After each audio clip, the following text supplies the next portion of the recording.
Hey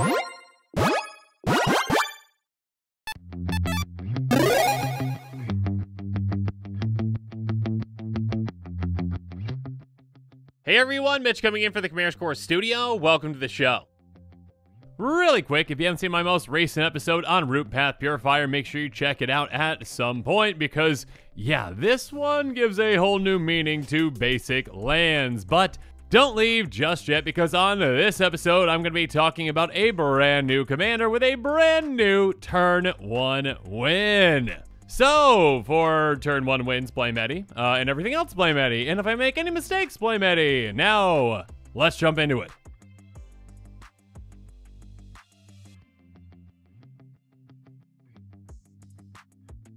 So, Drafna, founder of Lat-Nam, is a 2/1 Human Artificer Advisor for 1 and a blue. He has pay 1 in a blue, return target artifact you control to its owner's hand. And by paying 3, you can tap to copy target artifact spell you control. The copy becomes a token. Now, this commander has a ton of potential, and not just when it comes to comboing. Now, on this episode, I am going to be going through a combo. I'll also talk about some other cards and other, strategies that work well with it. But yeah, I mean, just the first time I saw this commander, it immediately reminded me of another combo-centric card, kind of like a Teamer Sabertooth in a way, but for artifacts. Because again, with that first ability, 1 in a blue, bounce an artifact you control back to its owner's hand, that is a repeatable ability. I mean, essentially, again, you don't have to tap this commander to do that. Not that you can't repeat tap effects too in certain ways. We'll talk about that here in a bit. But yeah, essentially, again, as long as you've got enough mana to activate this again and again and again, you can do some pretty crazy and even, yes, infinite things. Now, obviously, that's not just the potential of this commander going infinite. Again, you can use and abuse ETBs. You can, utilize artifact spells in an even bigger way with that second ability. Again, being able to copy your artifact spells, making tokens, that has a lot of implications. So yeah, there are some pretty crazy things that this low-to-the-ground commander can do, and I think a lot of players out there are going to be pretty excited about it. And if you are one of those players, well, make sure you check out my card list, link in the description below, for all the cards I'm talking about on this episode, because yeah, when a new exciting commander like this one is spoiled, sometimes the cards that work well with it tend to go up sooner rather than later. But now with all that said, let's jump into the cards.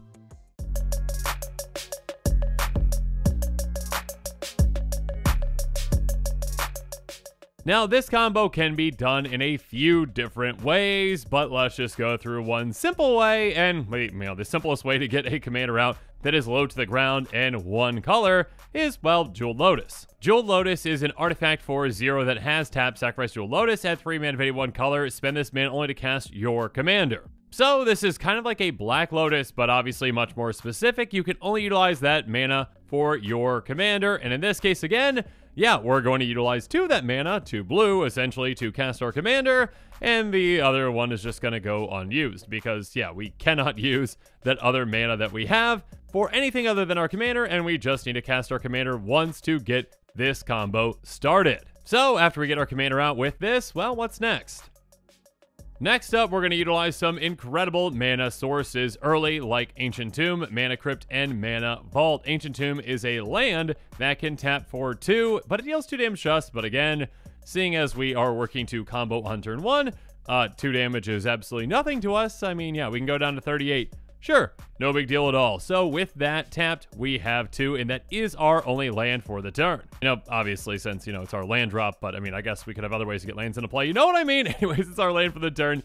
Next up, let's play Mana Crypt, a 0 mana artifact. So again, a free mana rock that has, at the beginning of your upkeep, flip a coin. If you lose the flip, Mana Crypt deals 3 damage to you. That really is no big deal at all. And yeah, again, we're actually not going to be getting to our next upkeep because again, we're going to be comboing off on turn 1. Regardless, this mana rock can tap for 2. So just with Ancient Tomb, again, playing our land drop for the turn, playing Mana Crypt for free, tapping both, we take 2 damage overall, essentially. We have 4 mana.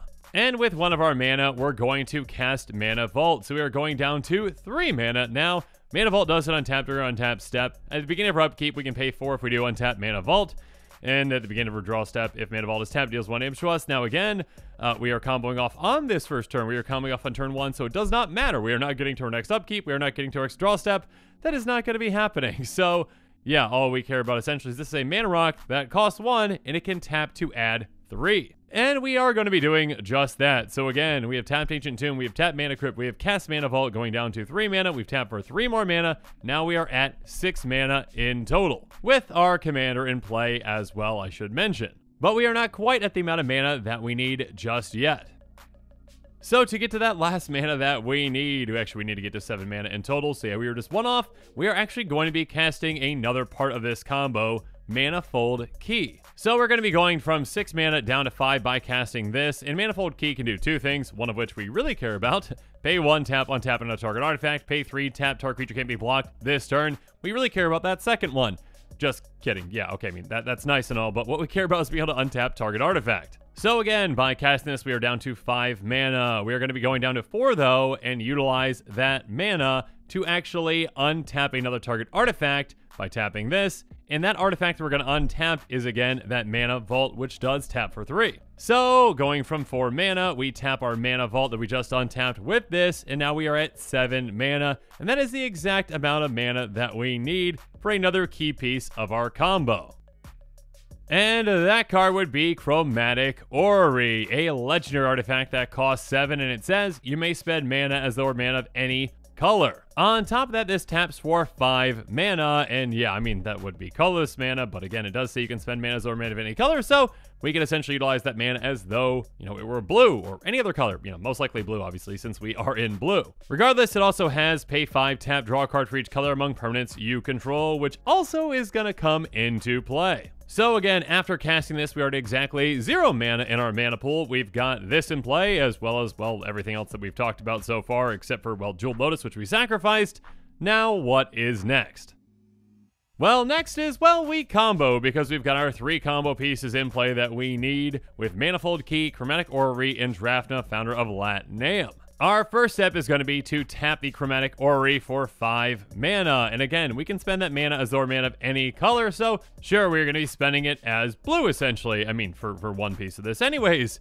Now we have 5 mana in our mana pool. With 2 of that mana, we are going to activate Drafna's ability to bounce target artifact we control back to its owner's hand, and that artifact is going to be Manifold Key. So we've got 3 mana left in our pool. With 1 of that, we are going to recast Manifold Key. We are then going to pay 1 to tap it to untap Chromatic Orrery. So we are down to 1 mana left, but we are at the exact same position that we were when we started this combo. Again, Manifold Key is tapped, Chromatic Orrery is untapped, and we can tap it again. So then we're at 6 mana. Again, use 2 of it to bounce Manifold Key, use 1 of it to cast it, use 1 of it to tap it to untap Chromatic Orrery again, down to 2 mana.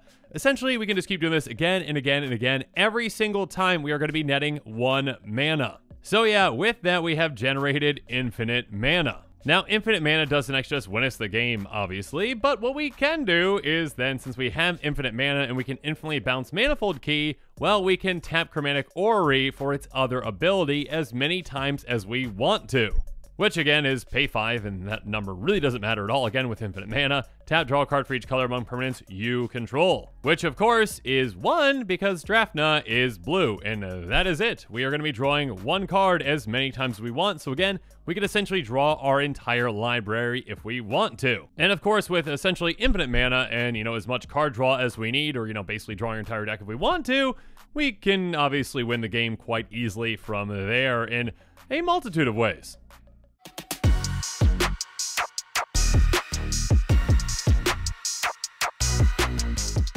And one of those ways, you know, if we draw into it early enough, or again, if we've got a way to actually just shuffle our library, you know, like Elixir of Immortality, we can win with Psychosis Crawler. Whenever you draw a card, each opponent loses 1 life. Again, we can very easily draw 40 cards to make our opponents lose 40 life and lose the game. I mean, in all reality, we could just very easily win, you know, in an extremely inefficient way even with something like, you know, Consulate Turret. We could just win with this if we really wanted to do that. We could just play it. We could tap it for energy.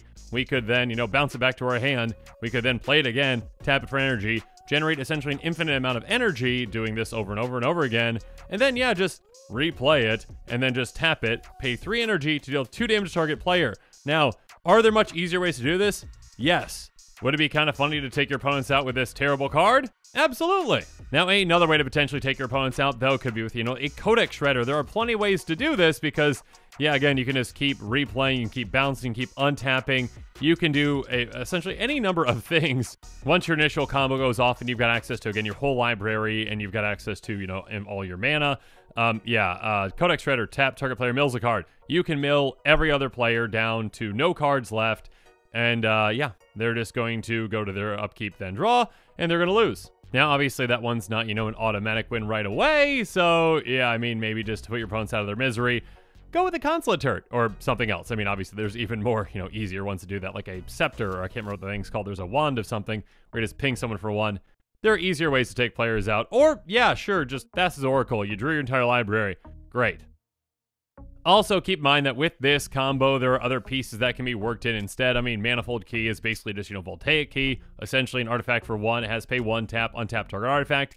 Again, basically does the exact same thing for the purposes of this combo. Another potential card that could work, though, you would need a blue mana generated at some point in that initial combo to get this thing started, and yeah, there are ways to do that. Quarter Monitor, a 1/4 construct that enters the battlefield, untap target artifact or creature you control. So kind of cuts out, the piece essentially of having to actually tap it itself, like with a Voltaic Key. Just does that on ETB regardless by, bring it back to your hand, putting it back in play. It's going to be able to infinitely untap that orrery as part of the combo. And speaking of that orrery, we can more easily get it out with something like Show and Tell to get that combo going. A sorcery for 2 and a blue.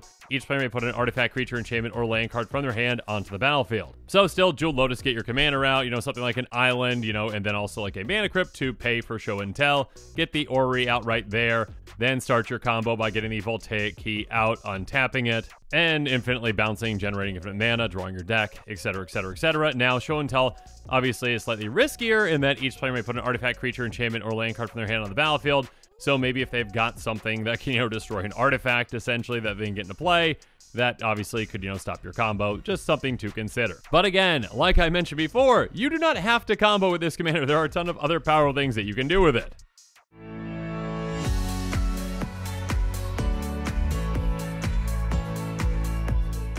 Like I mentioned at the beginning of this episode, yeah, you can really use and abuse a lot of powerful ETBs on artifacts with, cards like Thought Monitor, or even Coveted Jewel or Sandstone Oracle. Thought Monitor has affinity for artifacts, so you can cast this a lot of the time in a deck like this for just a single blue mana. It has flying, when it enters the battlefield, draw 2 cards. So again, if your affinity is, high enough, essentially, and the cost is low enough on this, you can basically just pay 3 mana again and again and again to keep drawing 2 cards over and over again. Or how about Coveted Jewel? When it enters the battlefield, draw 3 cards. It can tap for 3 mana of any one color. And then it does have a downside, though. Whenever one or more creatures opponent controls attack, even aren't blocked, that player draws 3 cards and gains control of Coveted Jewel.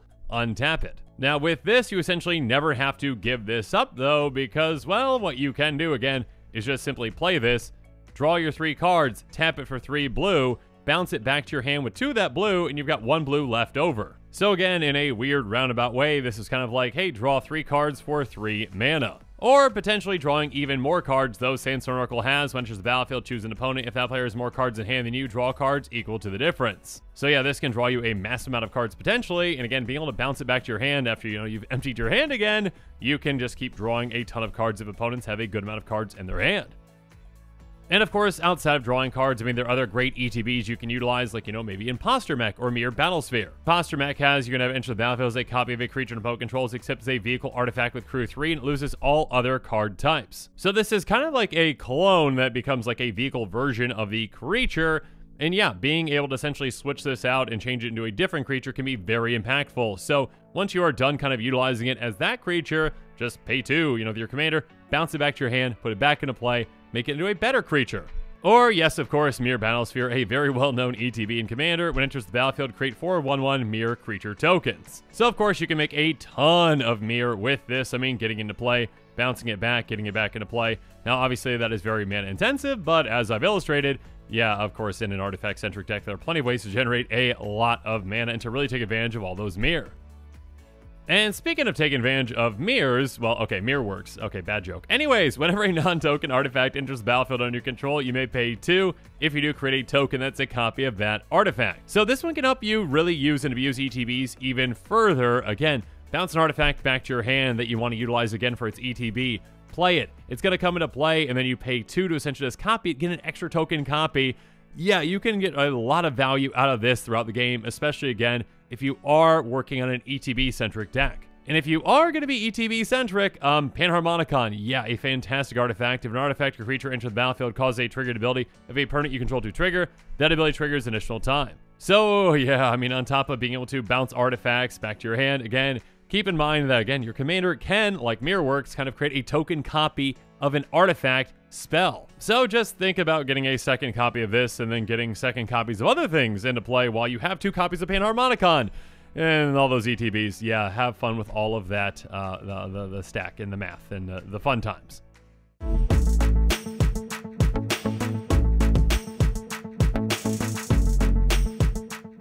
But now as this episode is coming to a close, it's time for me to give you my final thoughts on Drafna, founder of Lat-Nam. Yeah, this is a very exciting commander, and again, one that can be incredibly powerful with the right build. I mean, again, yeah, there's definitely the potential for some very, very early, again, even as early as turn 1 for a combo. Nevertheless, again, you do not have to build it in a combo direction. You can build it, with fantastic ETBs or, ways to copy, some really good artifacts. So, yeah, there's a lot of different directions you can take it. I think a lot of players are going to be excited about it. And if you are one of those players, make sure you check out that card list link in the description below. And also make sure you're staying tuned to this channel for even more exciting quick takes and spoilers coming up.